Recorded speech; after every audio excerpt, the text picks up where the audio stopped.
They said kindness was weakness in a world of steel and blood. They said a woman who gave away her last morsel would surely starve.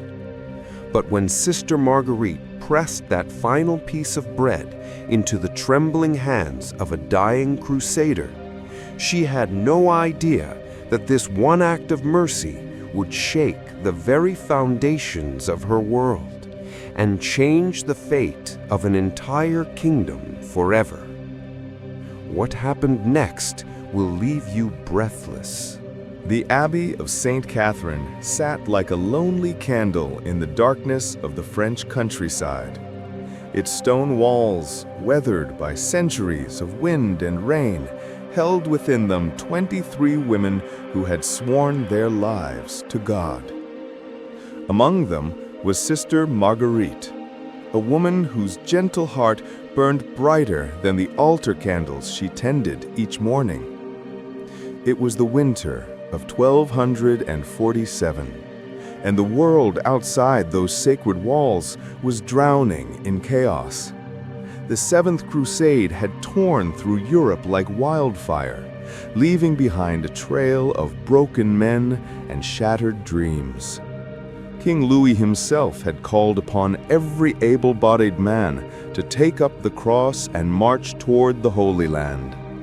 But what he hadn't prepared for were the countless souls who would return, if they returned at all, bearing wounds that ran deeper than flesh. Marguerite had been at the Abbey for 7 years now. She had taken her vows at the tender age of 16, fleeing a world that had shown her nothing but cruelty. Her father, a blacksmith, with hands as hard as the iron he forged, had beaten her mother to death in a drunken rage. The memory still haunted her dreams, the sound of bone breaking, the final gasp, the terrible silence that followed. But here, within these walls, she had found peace, or so she thought. The winter had been merciless. Snow piled against the windows like white shrouds, and the wind howled through the corridors like the voices of the damned. Food was scarce. The Abbey's stores, which should have lasted until spring, were nearly empty. The sisters survived on thin gruel and stale bread, their faces growing gaunt as the weeks dragged on. Yet Marguerite never complained. Each morning she would rise before dawn to tend the fire in the chapel. Each evening she would walk the halls, checking on the older sisters who struggled in the bitter cold. Her own stomach might be empty, but her heart remained full of compassion. On this particular night, a night that would be remembered in legend for centuries to come, the wind carried with it something more than snow. It carried the sound of footsteps, desperate, stumbling footsteps that seemed to drag across the frozen ground. Marguerite was in the kitchen, carefully dividing the last loaf of bread among the sisters for tomorrow's meal. 23 pieces, each no larger than a child's palm. It was all they had left. Then came the knock. Not the gentle rap of a traveler seeking shelter, but the desperate pounding of someone who was dying. The wooden door shook with each blow, and with it, the very foundations of everything Marguerite thought she knew about the world. "Please," came a voice from beyond the door, weak, barely a whisper, yet somehow it cut through the howling wind like a blade. "Please, I'm dying." The other sisters gathered in the hall, their faces pale with fear. Mother Superior Agnes, a woman whose iron will had guided the Abbey for 30 years, stood frozen. They all knew the rule. No men were allowed within these sacred walls. Not ever. Not under any circumstances. But Marguerite couldn't ignore the sound of suffering. She had heard it before, in her father's house, In her mother's final moments, she knew what it meant to be abandoned in your darkest hour. "We must help him," she whispered. "Absolutely not," Mother Agnes replied, her voice sharp as winter wind. "Our vows are sacred." But the pounding continued, weaker now, more desperate, and then it stopped. The silence that followed was somehow worse than the noise. Without another word, Marguerite walked to the door. Her fingers trembled as she lifted the heavy wooden bar. The door creaked open, and what she saw nearly brought her to her knees. A man lay crumpled in the snow like a broken doll.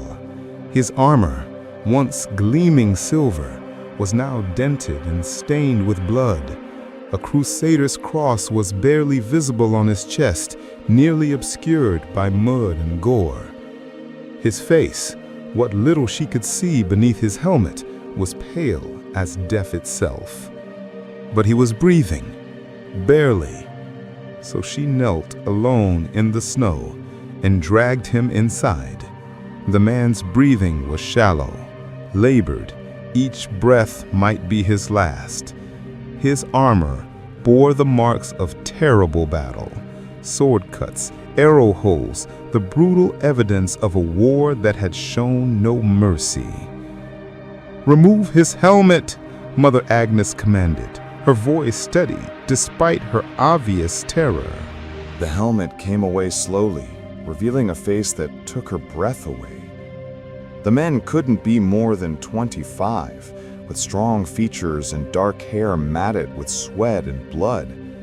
But it was his eyes that struck her most. Even unconscious, there was something noble about him, something pure that the horrors of war hadn't managed to destroy. His lips moved slightly, forming words that had no sound. She leaned closer, trying to catch what he was saying. "Jerusalem," she heard, barely a breath. "Failed. All failed." A Crusader, then. One of the countless knights who had followed King Louis into the desert, only to return broken and defeated.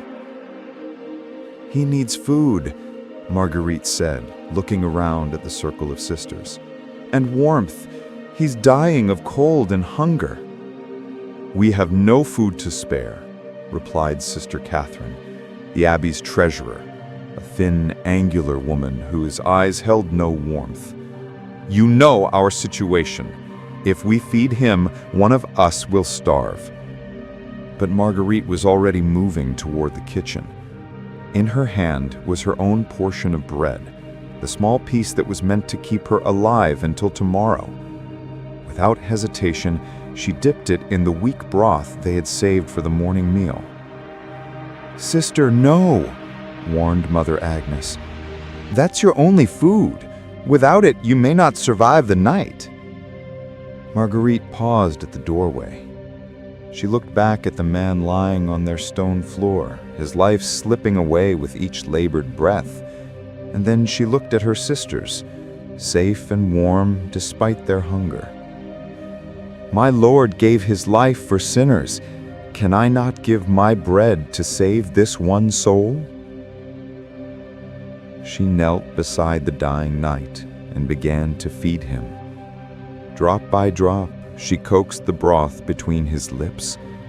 Piece by piece, she fed him her bread, her last bread, her only hope of seeing another dawn.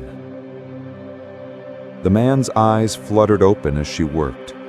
For a moment, they focused on her face, and she saw something flicker in their depths. Surprise, gratitude, and something else, something that made her heart skip.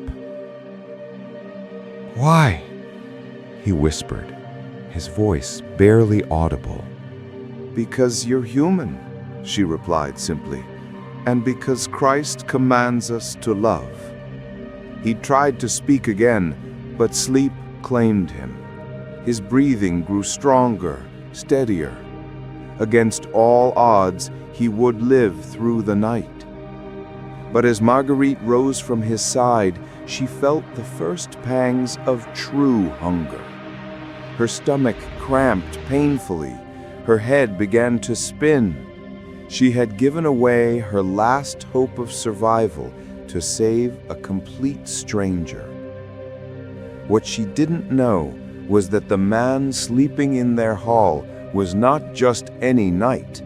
He was someone whose very presence would transform their world forever.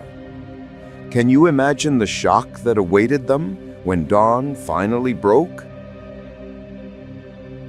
Dawn came like a whisper, gray and cold through the narrow windows of the abbey.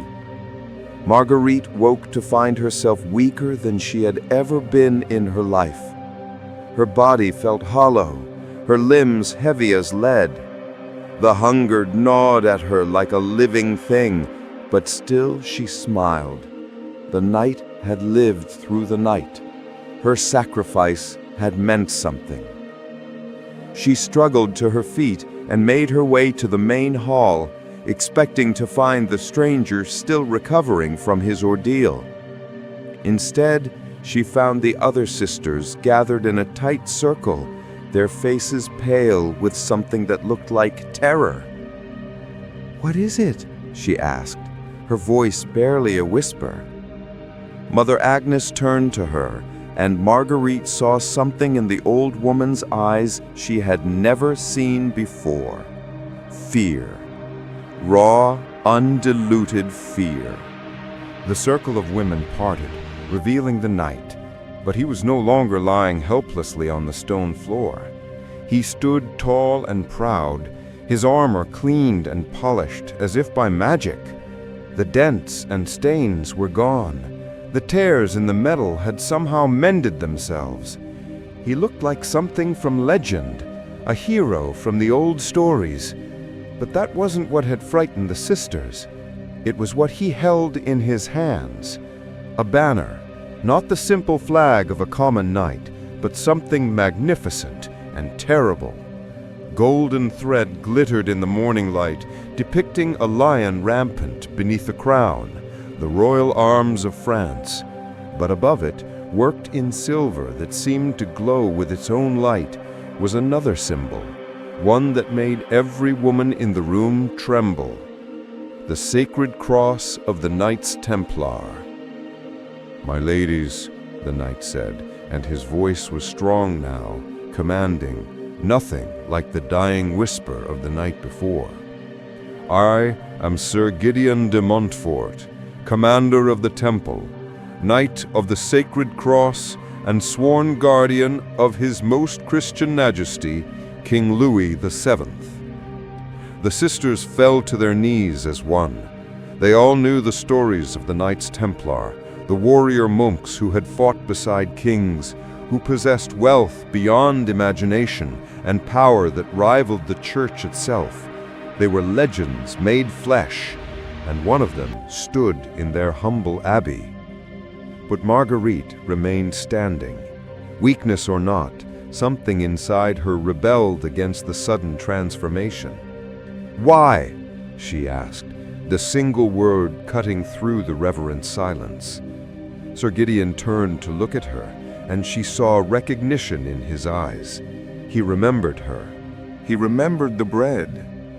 "Why did you hide who you were? Why did you come to us as a common soldier?" A smile played at the corners of his mouth, not the cruel smile of a man accustomed to power, but something gentler. "Because, sister, I needed to know something about this place, about you." He stepped closer, and she could see that his eyes held depths she hadn't noticed before. They were the eyes of someone who had seen too much, who carried burdens that would crush a lesser man. "For months I have traveled throughout this kingdom. I have visited every abbey, every convent, every holy house, from Paris to the sea. And do you know what I found?" Marguerite shook her head, not trusting her voice. "Greed, corruption, holy men and women who preach charity while hoarding gold, who speak of love while turning away the needy, who claim to follow Christ while living like kings.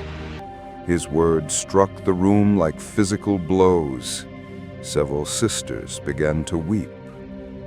"But here, sister," he said, his eyes never leaving Marguerite's face, "here I found something different. A woman who gave her last bread to save a stranger. A woman who risked her own life without thought of reward or recognition."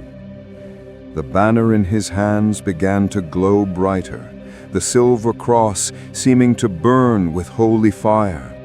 "Sister Marguerite, you have passed a test you didn't know you were taking. Your act of pure charity has marked you as chosen." "Chosen for what?" she whispered. "To receive a gift beyond price, a miracle that will echo through the ages." And then came the sound that would haunt their dreams forever, the thunder of approaching hooves, hundreds of them, growing closer with each heartbeat. Through the narrow windows of the abbey, the sisters watched in awe and terror as an impossible procession approached. Knights in armor that blazed like stars, banners that flew without wind, horses whose eyes glowed with inner fire, an army of legends riding toward their humble abbey as if summoned by the hand of God himself. The ground trembled beneath the weight of 700 war horses as the Crusader army drew near. These were not ordinary men. Their armor seemed to be forged from starlight itself, and their banners bore symbols that hurt to look at directly. Crosses and lions and wings that seemed to move and shift in the morning light. At their head rode a figure that made even Sir Gideon bow his head in reverence. A knight whose helm was crowned with a circlet of gold, whose shield bore the personal arms of the King of France, surrounded by the sacred symbols of the Holy Land. This could only be Marshal Raymond de Toulouse, the legendary knight commander whose name was whispered in the same breath as Roland and Charlemagne. The army came to a halt before the abbey gates in perfect formation. 700 knights, sitting motionless as statues, their presence so overwhelming that even the wind seemed to hold its breath. Then Marshal Raymond raised his gauntleted hand, and his voice rang out across the courtyard with divine authority. "Open the gates of sanctuary. Open them in the name of the Most High, for we come seeking the blessed woman who showed perfect charity to one of our brotherhood." The heavy oak doors, barred and locked since the abbey's founding, swung open without human touch. Marshal Raymond spurred his horse forward, and as he passed through the gateway, something miraculous happened. The snow beneath his horse's hooves melted away, revealing green grass that had not grown there moments before. Flowers, roses in full bloom despite the winter cold, sprang up in the animal's wake. Behind him, rank upon rank of knights rode into the courtyard, and with each one that passed, the miracle spread. Ice became running water. Dead earth became a garden. The very air grew warm and sweet with the scent of springtime. The sisters fell to their knees, overwhelmed by the presence of the divine. But Marguerite found herself walking forward, drawn by something she couldn't name. Her weakness was gone now, replaced by a strength that seemed to flow up from the blessed ground beneath her feet. Marshal Raymond dismounted and approached her, removing his helm to reveal a face that was ageless and terrible in its beauty. His eyes held the light of distant stars, and when he spoke, his voice carried echoes of angelic choirs. "Sister Marguerite," he said, and hearing her name spoken by such lips made her soul tremble.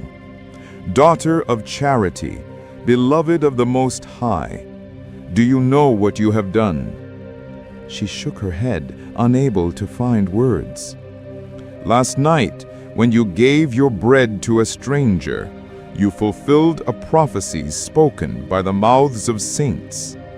When perfect charity is shown to the least of these, the gates of heaven shall open, and the armies of the righteous shall ride forth to bless the earth." He gestured to the knights around them, and she saw now that they were indeed more than mortal men.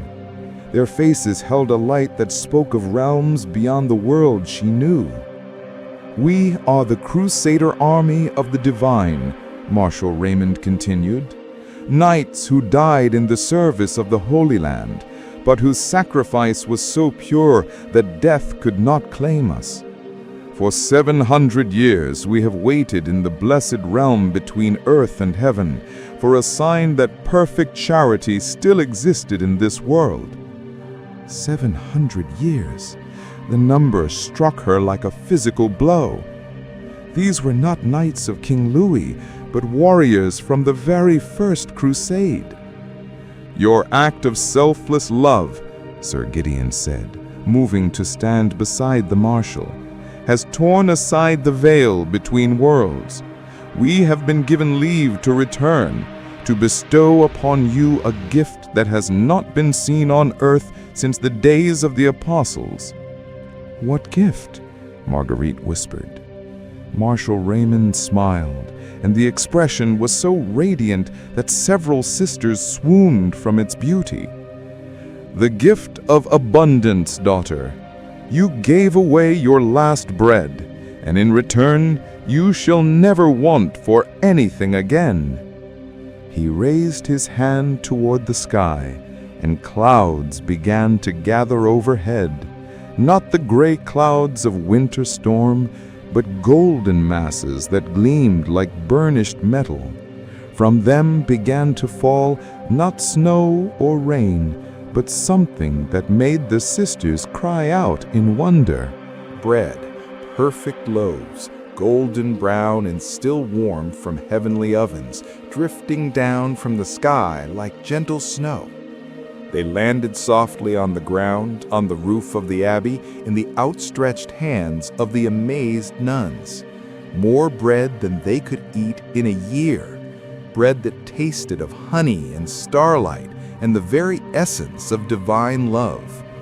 The ground beneath their feet trembled, and from the earth began to spring fountains of the clearest water anyone had ever seen. Gardens burst into bloom around the abbey walls, roses and lilies and flowering vines that wound themselves around the ancient stones, transforming the austere building into something from a fairy tale. The knights began to sing, a hymn in a language that predated human speech, a song that spoke directly to the soul. As their voices rose, more miracles manifested. The abbey's simple chapel was transformed, its wooden altar becoming white marble inlaid with gold. The plain windows became masterworks of stained glass. "From this day forward," Marshal Raymond declared, his voice echoing across the entire valley, "this abbey shall be blessed beyond all others. Your stores shall never empty, your walls shall never fall, your sisters shall never know want or fear. For you have shown that the love of Christ still lives in human hearts, and such love must be rewarded." But the greatest miracle was yet to come. Marshal Raymond reached into his armor and withdrew something wrapped in a cloth that seemed to be woven from pure light itself. The cloth fell away like morning mist, revealing something that made every soul present fall to their knees in reverent awe. It was a cup, but not just any cup. This was the Holy Grail itself, the vessel that had caught the blood of Christ as he hung upon the cross. It glowed with a light that was not of this world, and from its depths came a sound like distant music, as if angels were singing in harmonies too beautiful for human ears to fully comprehend. Marguerite stared at the sacred relic, her heart pounding so hard she thought it might burst. Legends of the Grail had spread throughout Christendom for centuries. Knights had died seeking it. Kings had bankrupted their treasuries in its pursuit. And here it was, being offered to her, a simple nun who had done nothing more than show kindness to a stranger. "This cannot be," she whispered. "I am not. I could never." "You are exactly who you need to be," Marshal Raymond said softly. "The Grail does not seek worthiness, daughter. It seeks love. And in your heart burns a love so pure that even death could not diminish it." He held the cup before her, and she could see her own reflection in its sacred depths.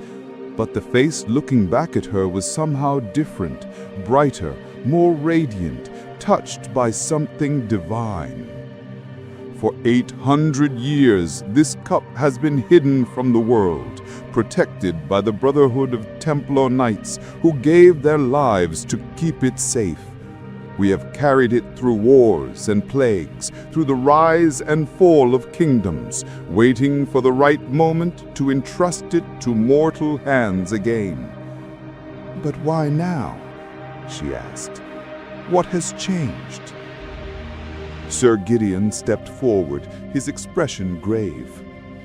"Because darkness is rising in the world, sister. A darkness that threatens to extinguish the light of faith forever. Even now, armies march from the east, bearing banners that mock the cross. Kings plot against the church. The very foundations of Christendom are under assault. The Grail is not merely a relic to be worshipped. It is a weapon against despair, a beacon of hope in the darkest night. Wherever it rests, faith burns brighter. Miracles flow like water. The hungry are fed, the sick are healed, the broken-hearted find peace." He gestured toward the transformed abbey around them. "You have already seen a taste of its power, but this is nothing compared to what it can accomplish when wielded by a heart pure enough to channel its grace." Marguerite looked around at her sisters, at the miracles that had already transformed their simple life, at the army of heavenly knights who waited for her answer. Every rational part of her mind screamed that this was impossible, that she was just a blacksmith's daughter who had fled her past to find peace in prayer and solitude. But her heart spoke differently. Her heart remembered the warmth she had felt when she placed that bread in the dying knight's hands, the joy that had flooded through her when she chose love over self-preservation. "I accept," she said, her voice ringing with newfound authority. Marshal Raymond smiled, and the expression was like sunrise after the longest night. "Then receive the sacred trust, Marguerite the Chosen. Let the Grail's power flow through you, and let all the world know that God's love has returned to earth." He placed the cup in her hands, and the moment her fingers touched its sacred surface, everything changed. Power flowed through her like liquid fire, warming her from within and setting her very soul ablaze with divine grace. She felt connected to every living thing, aware of every prayer whispered in darkness, every tear shed in sorrow, every heart that cried out for hope. 3 months passed like a dream. Word of the miraculous abbey spread across France and beyond. The sick came seeking healing and found it in the glow of the Grail. The hungry came for bread and left with enough to feed their entire villages. The brokenhearted came for comfort and discovered a peace that surpassed all understanding. But not all eyes that watched the abbey were friendly. In the dark forest beyond the valley, a figure of ancient evil gathered his forces. The Shadow Priest, a fallen cleric who had traded his soul for power over death itself. He had walked the earth for centuries, spreading corruption wherever he went, turning hope into despair and faith into doubt. The sudden appearance of the Grail's light had wounded him like holy fire, and he would not rest until that light was extinguished forever. His plan was as simple as it was evil. He would send one of his most trusted servants into the abbey, disguised as a pilgrim, carrying with him a relic of immense dark power, a corrupted chalice that was the perfect opposite of the Holy Grail. On a gray morning in early spring, Brother Marcus arrived at the abbey. Once a true monk, before darkness claimed his soul, he still looked the part, thin and scholarly, with kind eyes and gentle hands. But beneath his humble robes lay a heart as black as midnight, and hidden within his traveling pack was the cursed chalice that would bring about Marguerite's downfall. Marguerite was in the main courtyard when he arrived, using the Grail to heal a child who had been born blind. The moment her fingers touched the cup to the girl's forehead, light blazed forth, and when it faded, the child was looking around with perfect vision, laughing with joy. "Blessed sister," Brother Marcus called out, his voice perfectly crafted to sound humble and needy. "Might there be hope for an old monk who has traveled far?" "Of course, brother," she said warmly, approaching with the Grail cradled in her hands. "What aid do you seek?" "My hands," he replied, extending them toward her. They shook with what appeared to be palsy. "I can no longer write the prayers I have copied for 40 years. My life's work, it seems God has abandoned me." "God never abandons his servants," she said gently, raising the Grail. "Let us see what grace can accomplish." But as she stepped closer, Brother Marcus made his move. With lightning speed, he pulled the cursed chalice from his robes and thrust it toward her. "Touch this cup, sister," he hissed, his voice no longer humble but filled with malicious triumph. "Touch it and know the truth of what you really are." The chalice was a thing of nightmares. Where the Holy Grail glowed with golden light, this artifact seemed to devour illumination itself. Its surface was black as a starless night, and from its depths came whispers in ancient languages that predated human speech. For a heartbeat, Marguerite stared at the cursed relic in shock. She could feel its evil like a physical weight pressing against her soul. Around the courtyard, people began to scream. Pilgrims fled in terror as shadows poured from the cursed cup like living smoke. "Choose, sister," Brother Marcus snarled. "Touch my master's cup and end this charade of hope, or watch as everyone you claim to protect dies in agony." To prove his threat was real, he spoke a word in the ancient tongue of demons. Immediately, the fleeing pilgrims began to collapse, their life force being drained away by the cursed relic's hunger. "Stop!" Marguerite cried out. "I'll do whatever you want, just don't hurt them." But instead of reaching for the cursed cup, she did something Brother Marcus never expected. She smiled, and the expression was radiant with absolute faith. brother, you still don't understand what the Grail truly is. It's not just a cup that once held sacred blood. It's a symbol of perfect love. Love so pure and strong that it can transform any darkness it touches. She began to walk forward, directly toward the cursed chalice. Your artifact draws its power from despair, from the belief that hope is futile and love is weakness. But what happens when that darkness encounters love that has no limits? The Holy Grail's light was growing impossibly bright now, and something strange was happening to the cursed chalice. The shadows pouring from it were beginning to writhe and twist as if in pain. "This isn't possible," Brother Marcus whispered, backing away. "Darkness cannot be transformed. Evil cannot be redeemed." "Watch," she said softly. "Watch and see what perfect love can accomplish." She reached out with one finger and gently touched the rim of the cursed chalice. The explosion of light that followed could be seen from the farthest corners of the kingdom. But it wasn't destructive, quite the opposite. Everything the light touched was healed, renewed, made whole. Brother Marcus screamed as the radiance poured over him, expecting to be consumed by holy fire. Instead, he found himself transformed.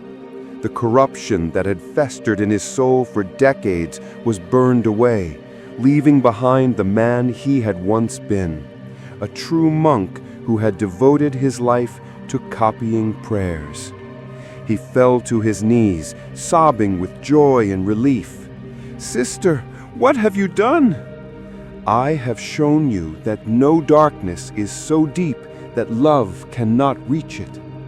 Your master told you that evil cannot be redeemed, but your master has never encountered the love that created the stars." The cursed chalice was gone, transformed into something beautiful, a simple clay cup that radiated warmth and peace. High on their hills, the 700 Crusader knights raised their voices in triumph, their song echoing across the heavens.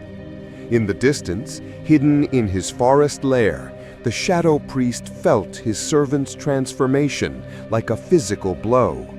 His carefully laid plans had not just failed, they had been turned completely against him. For the first time in centuries, the ancient enemy of light knew the taste of fear. But he was not finished yet. If direct corruption could not destroy this troublesome nun, then perhaps it was time to try a different approach. Perhaps it was time to attack the very foundations of her world. Within days, a different kind of army approached the abbey. Cardinal Rodrigo de Valencia, bearing the authority of the Inquisition, arrived with 20 investigators to examine the troubling reports of unauthorized miracles. "Cardinal's sister Marguerite," the cardinal announced coldly, "by the authority of His Holiness the Pope, this establishment is under investigation for practices contrary to the true faith." He produced a scroll bearing the papal seal. "The Holy Grail, if it exists at all, would never be entrusted to the hands of a mere woman. What you hold is nothing but a clever counterfeit." But when the cardinal's investigators tested their blessed relics against the cup, expecting them to remain silent, something unexpected happened. As Marguerite held the Grail among the crowd, miracles bloomed like flowers. The crippled walked, the blind saw, the broken-hearted found peace. Most powerful of all was Brother Marcus, the former servant of darkness, whose transformation bore witness to the Grail's authentic power. "Your Eminence," Sister Marguerite said gently, extending the cup toward the cardinal, "would you like to test your faith against the reality of divine love, or will you cling to the safety of doubt? For long moments, Cardinal de Valencia stood frozen, his worldview crumbling in the face of undeniable truth. Finally, he knelt in the dirt, tears streaming down his face. I was so busy protecting God from the wrong kind of worship that I forgot what worship truly means, he whispered. Forgive me. He reached up and touched the rim of the sacred cup. Light exploded through the courtyard, and the cardinal rose to his feet, transformed, his face glowing with rediscovered faith. Sister Marguerite, he said, his voice strong and clear, I ask to be allowed to serve, not to lead, not to control, but simply to serve. The document of excommunication burst into flames, consumed by holy fire. The investigation papers crumbled to ash. The instruments of judgment became instruments of mercy. Years passed, and the Abbey of St. Catherine became the most sacred place in all Christendom. Pilgrims came from across the known world to witness the miracles that flowed from the Holy Grail. The sick were healed, the hungry fed, the broken-hearted comforted. Sister Marguerite, now known throughout Europe as the Blessed Guardian, never lost her humility. She continued to wake before dawn to tend the chapel fire, to walk the halls checking on her sisters, to serve whoever needed her aid. The only difference was that now, instead of 23 women, she served thousands. Brother Marcus became her most trusted advisor, his knowledge of ancient texts invaluable in teaching the deeper mysteries of faith. Cardinal de Valencia established a new order of monks dedicated to serving the poor and spreading the message of divine love. Even the shadow priest, drawn by rumors of a power that could redeem any darkness, eventually made his way to the abbey and found not destruction, but the salvation he had forgotten was possible. The Crusader army remained on the hills, eternal guardians of this sacred place. And whenever doubt or despair threatened to overwhelm the world, whenever hope seemed lost and love appeared weak, pilgrims would remember the story of a simple nun who gave away her last piece of bread and received in return a miracle that would echo through the ages.